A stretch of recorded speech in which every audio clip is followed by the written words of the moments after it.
My 29 male wife 28 female is pregnant, but I found out she's been cheating on me on a regular basis with a good friend 29 male of ours.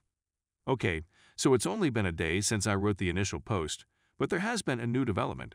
The question is no longer solely whether or not I should forgive her, but rather, what should I do now? I will not provide any further updates until specifically requested to do so or unless something significant occurs. So, then I confronted my friend, who happens to live close to my parents' beach house, where I'm now staying, so I invited him over to have a chat. Here is a basic rundown of what happened. Then I asked him to sit down. He looked perplexed and perhaps apprehensive, but he had an air of confidence about him. I wasn't looking my best, but I could tell he thought I looked exhausted because he sat down next to me. I sat him down and began typing in script format because it is more convenient for me now that I've had a few beers. Me. Wife him is doing. I'm not sure. The last time I saw her was at yours me. Yeah, since I'm aware of what has occurred. I tried to leave it as open-ended as possible in the hopes that he might confess to something I was not already aware of. After a period of denial and pretended perplexity, he ultimately admits what he has done. She informed you that we'd been his words not mine. Following that, I proceeded to ask him a series of questions that I regret asking. A little of emotional self-harm, I suppose. But he was more than glad to respond, which was terribly off-putting. Me? Not in detail, but yes, that's why I'm here. Yeah, that's why I'm here. Things like how frequently, when, and where. Among other more humiliating things I wish I didn't know the reason of because now it's playing in my head like crazy and I feel like a big idiot. I wish I didn't know the cause because it's playing in my mind like crazy and I feel like a huge idiot. The one thing he can say with certainty is that the youngster is not his son or daughter. I'm not sure why he's so certain, but I'm inclined to believe him for whatever reason he may have. When my wife told me she was pregnant, I was overjoyed and couldn't wait to give our child the best life possible. We had just purchased a home when this happened, and I wanted to give our child the best life possible. I did everything right. I make money, I look good, I exercise. I treat my wife like the goddess she truly was, and all she had to do was let me love her, and I would have given her and our child everything. Immediately following this encounter, my friend offered to come over to check on me to make sure I was okay. We've been friends for years, and he is well aware of my history of mental health issues. He was being a good guy by looking out for me, but I believe he really just wanted to stay and drink all of my liquor while laughing in my face and having sexual relations with my wife. I hit him in the face, and he claimed he deserved it, and then he fled. When I messaged my wife to let her know that I was aware of the continued connection, she answered with, "Let's talk about this in person." When I told her that I didn't want to look at her, she didn't reply. Anyway, here is where the advice comes in. Naturally, I believe that the next logical step is for me to leave her.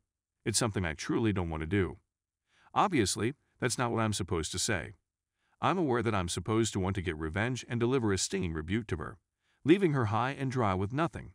But the truth is, it's not in me. I had a plan for my life, and that plan involved her. I understand that people don't have an easy time accepting that things might be more complicated than they appear on the surface. I assumed she adored me because those were the first words I heard from her on a daily basis. If she wasn't pregnant, I would have left long ago, and I'm still thinking about it.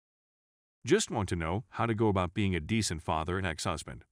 Ideally, I'd be granted primary custody, but as we all know, that's not often easy for the guy in this situation. The most obvious type of assistance is financial. Second, I'd like to know where I'm going from here, whether or not I'll be meeting her in person. I don't want any more specifics to be revealed because, according to my friend, I already have enough horrible knowledge to last me a painful lifetime. She is currently residing in our home, which I had not planned for because I wasn't expecting it to happen. No prenup, because my parents are rich bohemian artist types, and they will be of no emotional assistance to me. For Christ's sake, they were swinging for the fences. This irritates me. Update. I've gotten some consistent sleep, and even though I've slept all day, I feel rested. I've organized to see my wife. She said she will make us dinner, and we will sit down and discuss what happens next. I know a lot of people have said not to see her or talk to her, but I have to know why. I also have to tell her I want a paternity test. I've really appreciated all the kindness and criticisms sent my way. I feel like I have a small community on my side, which has helped me get through this in a healthier way. Perhaps it's been a distraction, but regardless, I've needed this. I want to keep everyone interested updated because it helps me feel heard. Thanks again. Update 1. As a result, the dinner took place. She prepared one of my favorite meals. She looked very stunning in her outfit. She was genuinely attempting to make things difficult for me. As soon as I walked through the door, I was overjoyed to see her. I had spent the entire drive practicing what I was going to say and trying to recall all the things my friend had told me to work myself up, but as soon as I walked through the door and smelled her cooking and perfume, I was a little overwhelmed. After she attempted to kiss me, but I moved her away from me, she gave me a drink, which I took, and I sat down at the table. She then served me my dinner and then sat down. We sat in silence for a while as I ate. I hadn't eaten since finding out, so it came as a surprise that I was able to eat a few bites before the stress of the situation took over. So after finishing my drink, and as she was preparing another drink for me, I finally said, "So, why did you do it?" When I asked her what she thought, she replied, "I don't know."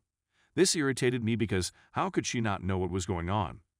Thus, I repeated myself, and it was at this point that she appeared to open up a little more, possibly sensing that I was becoming frustrated.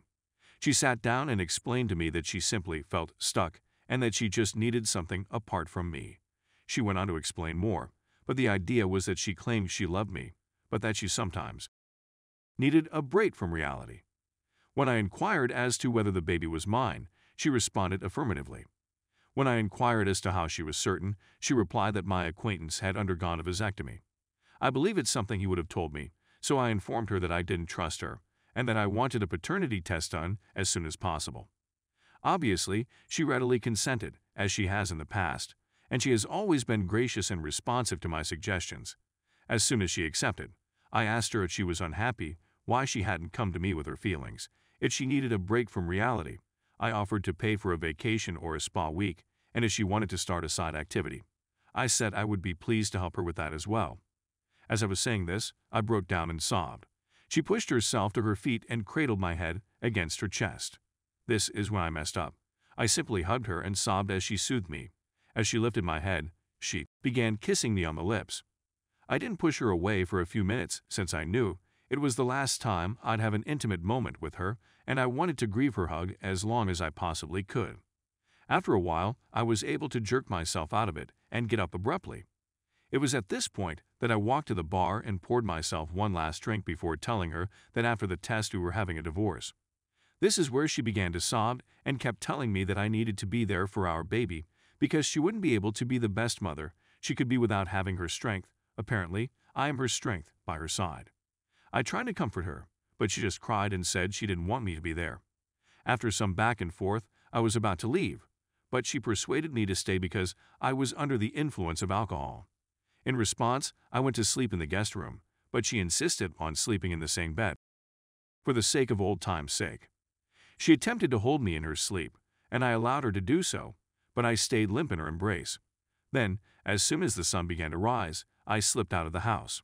I've returned to the seaside cottage. I contacted an attorney. Update 2. I have returned to my home, and she has joined me. We are not sleeping in the same room, and no, I am not taking her back. It will only make it simpler to organize the divorce that was previously planned. It was my idea, not hers, to do this. On my first day back, we attempted to have sexual relations. I couldn't get it to function, since there were too many photographs of her and my buddy. She appears to have accepted the divorce, she has pleaded a bit, and she continues to say that she still loves me. I informed her that I still care about her, but that I couldn't forgive her. After that, we haven't had much in the way of communication. I've spoken with my attorney about the situation. Tonight, I'm going to meet a female. I was not recommended by my attorney to consult with anyone during this time, yet I require assistance. I'm feeling better, though I did have a dark moment in which I contemplated some awful things. However, as soon as I thought about my possible child, I snapped out of it fast. I'm also worth so much to so many people that I'm ready to go back to being a normal human being. I appreciate everyone taking the time to check in on me, even if it is several days later. Things have progressed at such a breakneck pace that I'm amazed at how rapidly one's life may change. Despite the fact that I have an idea as to why my friend did what he did to me, and that it is no excuse and that I do not forgive him, the phone call was probably the catalyst that helped me get out of the rut I had gotten myself into previously. To put it bluntly, he admitted to feeling bitter and envious of me. At the very least, it was a confidence booster. Once again, thank you everyone.